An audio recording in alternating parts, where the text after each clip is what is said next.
Yeah, he had a good skate today. I think it was about 40 minutes, and he'll skate again tomorrow and hopefully skate with the team tomorrow. I would call him day to day now. Is he possible for tomorrow night?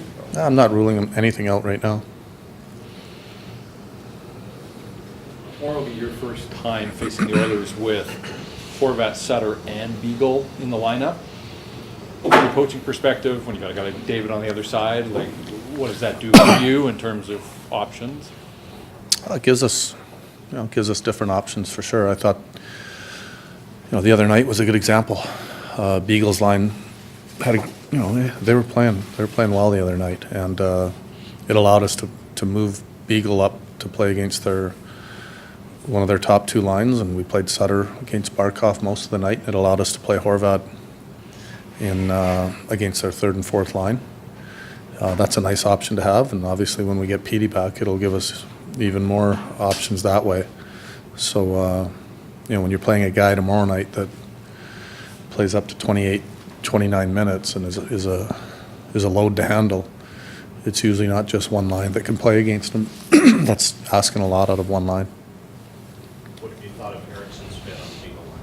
Yeah, I think they were good. I thought that line was... They had one of their better games of the year the other night. I thought Louis was good. Mater had one of his best games of the year, I thought. And, when you have a line like that, I kind of rode him a little bit, and they deserved it.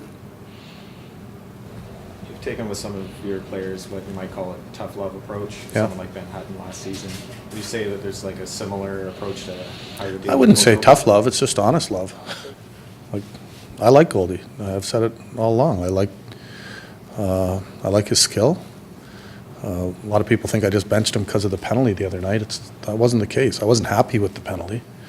But we were up 2-1 with a couple minutes later after the penalty, and he hadn't played a whole lot. A lot of it was because of how well the Beagle line played. I didn't play Granlund's line quite as much, and when we're up 2-1, sometimes I sub in guys that are more reliable defensively than when we're down 2-1. I can tell you if we were down 2-1, he probably would have played a lot more. And, he's got to improve, though. The onus is on the player. It goes back to the player all the time. And, there's skilled players in the league, and we've said from day one that, we want to develop our young players into players you can win with. And there's certain qualities that you have to have to win, and Goldie needs to improve in certain areas, and we've had lots of talks. A lot of our young guys get an exceptional amount of time of one-on-one coaching with our coaching staff, and he's one of them. So he needs to keep improving in certain areas, and when we see that, then we'll be happier. the case where sometimes you expect more out of a skilled young player because you see more development in the future for them? Do I expect more? Perhaps rather than like a veteran player who maybe is who he Well, is. different, yeah, obviously, yeah. I mean, I treat every player different. I think at this day and age, it's not just players, it's people in general. You treat them different. Everyone's a little more sensitive than other people. Some people need a harder message, some need a softer one, and that's no different. But with our young players, I've said it from the beginning, we need to develop our young guys and develop them into winning hockey players. And part of an element of winning a hockey game is some of the stuff that we need Goldie to work on. Do you have a plan for Thatcher? Like, will he play before the All-Star break? I'm not going to commit to anything, but he's working hard, and we'll take it game by game.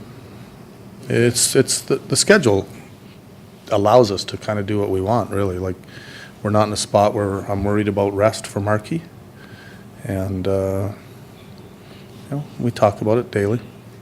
Rephrase that then. I mean, he's a guy that's used to playing an awful lot. I would assume you want to put him in the best position to have success at this level. Like, is there any concern of him not seeing game action anywhere? Yeah, a little bit, but he's getting a lot of work. He's working hard, and probably a lot harder than he's worked in a while. So there's that side of it too. He's doing a lot of video work. He's He's working hard with Clarkie, so.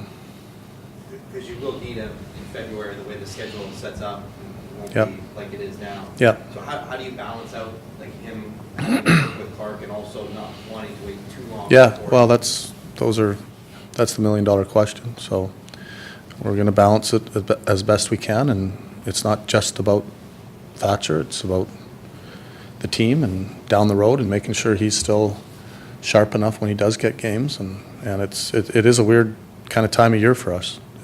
We don't have a lot of games, and so we're trying to balance that out and figure it out as we go a little bit. We have a semi-plan, but things can change